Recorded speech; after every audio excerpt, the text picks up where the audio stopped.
শুভ সকাল বন্ধুরা।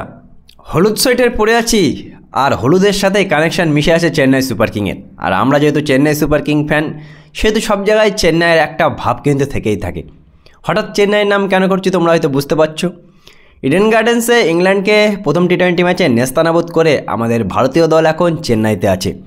চেন্নাইয়ের চেপকে কালকে ভারতীয় দল তারা দ্বিতীয় টি-20 ম্যাচটা খেলবে সন্ধ্যা 7টা থেকে।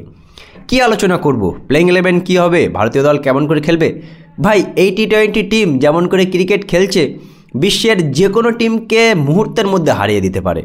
কারণ ইডেন গার্ডেন্সে আমরা দেখেছি ভাই কেমন করে প্রথমে বোলিং করে 133 রানে অল আউট করে দেওয়া, তারপরে 12-13 ওভারের মধ্যে ম্যাচটা কেমন করে জেতা। সূর্যকুমার আর গৌতম গম্ভীরের জুটি যেখান থেকে টি-20-র দায়িত্ব সামলিয়েছে, সেখান থেকে ভারত টানা 7টা টি-20 ম্যাচ জিতেছে।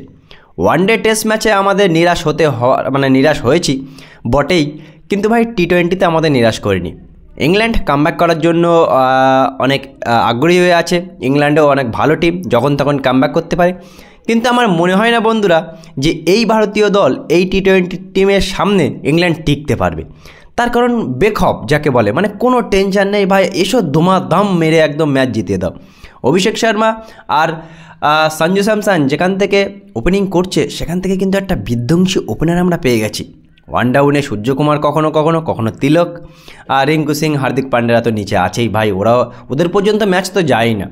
সুতরাং আর বেশি আলোচনা করার কোনো জায়গা নেই। ভারতীয় দল দ্বিতীয় টি-20 ম্যাচটা, কালকে টি-20 ম্যাচটাও জিতবে চেপকে। ইডেন গার্ডেন্সে যেমন করে একটা ফাস্ট বোলার খেটেছিল, তিনটে স্পিনার খেলেছিল। এখন এটা দেখার বিষয় যে চেন্নাইতে যেহেতু স্পিন ট্র্যাক হয়, সেহেতু গৌতম গম্ভীর চেন্নাইতে কটা স্পিনার খেলায়, একজনই কি ফাস্ট বোলার খেলাবে। ইডেন গার্ডেন্সে আমরা দেখেছিলাম মোহাম্মদ শামিকে সুযোগ দেয়নি, 3টে এক্সট্রা স্পিনার খেলেছিল। সেখানে চেপকে মোহাম্মদ শামি সুযোগ পায় কিনা, এটাই কিন্তু দেখার বিষয়।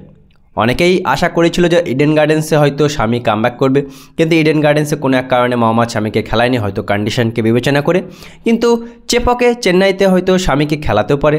আবার যেহেতু স্পিন কন্ডিশন হয়, কন্ডিশনকে বিবেচনা মাথায় রেখে হয়তো শামিকে নাও খেলাতে পারে। ভাই যাকে খেলাক, যাই করুক, ইংল্যান্ড যতই চেষ্টা করুক, আমার মন বলছে ভারত চেপকে একতরফা জিতবে। এই যে টিম, বিধ্বংসী টিম কিন্তু বন্ধুরা।